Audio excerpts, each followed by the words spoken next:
Hey everybody, how you doing? This is going to be one in a series of videos I'm going to make on the TurnsPro motorized panning head with an emphasis on using it for a GoPro camera. I've had my TurnsPro for about a month now, and I really enjoy having the ability to add motion to my videos in time-lapse photography. All the videos in this series will be in a dedicated playlist. See in the description below to get to that playlist.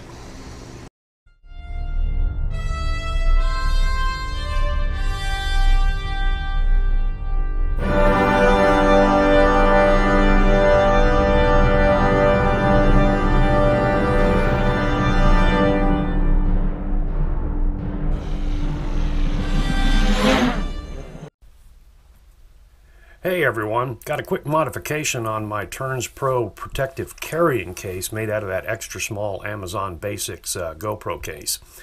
Got done making the video, posted it to YouTube and all that, and then a little while later I was coming back and was like, well, I might as well throw this foam away.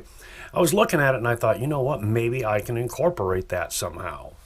So what I did was I cut the main piece off, like so, and then this little piece right here in between the batteries where you would store the GoPro batteries, I cut that out.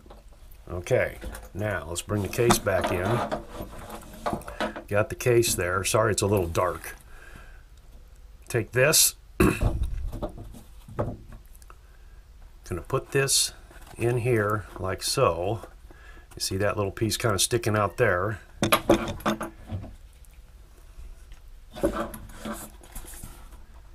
Then the TurnsPro basically sits right in there. You lost a little room on batteries, but hey, you got 4 batteries in the TurnsPro that lasts for 40 hours.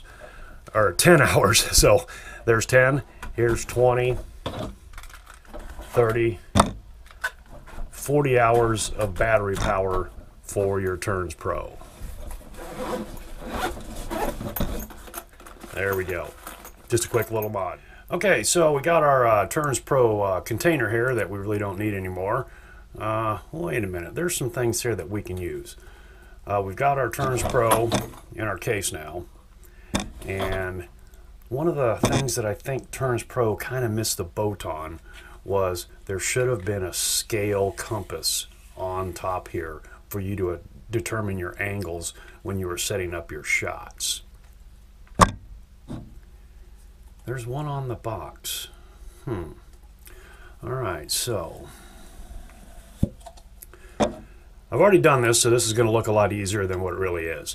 This is just glued in there. That lid is just glued into this tube. So gently pressing down on it, you should be able to get it to pop loose. Now, like I said, I had already done this just as a test to see if it would even work.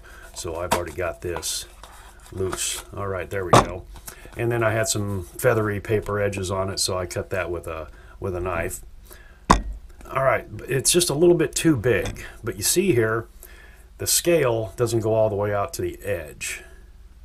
So what I'm going to do is take a pair of scissors, and this is actually a sticker, I believe. Well, it's printed on there. Anyway, I'm going to take a pair of scissors and trim this down. We got quite a bit of hash marks here, so I should be able to trim this down quite a bit if need be. Then, using a paper punch, punch a hole in the center, put this down over top there, and then I've got my 360-degree compass for figuring out my angles and degrees using my TurnsPro. Alright, I'm going to trim this up, and I'll be right back. Okay, I trimmed around the lid there, just a thin little sliver of the cardboard lid down to that hash mark. Ran into a problem. My hole punch wouldn't get to the center of that lid, so I'm punting here.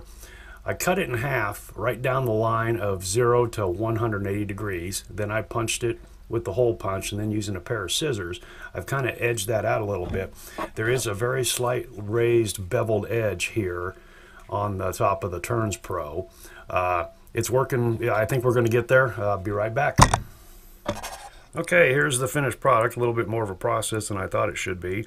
Anyway, there it is. I've just got it held down with some cellophane tape. There's our LCD display. Then I've got 0 pointing forward, because the TurnsPro always starts from a dead center, whether it's panning or doing a rotation, it always starts from that center point no matter which way your camera is facing. Anyway, that's a quick little hack, if you will, to put a compass on top of your TurnsPro so you can line up your shots. Hope you enjoy. Thanks, guys. One last little carving up of the container here from TurnsPro. I'm not going to show you this on camera, but I'm going to cut the directions. Just make a cut or two and cut the directions, and so they're a flat panel, if you will. There'll be a flat piece to go back to, and then those will go into the case here, up in the lid behind the zipper. That's where I've got the phone mount, by the way, now.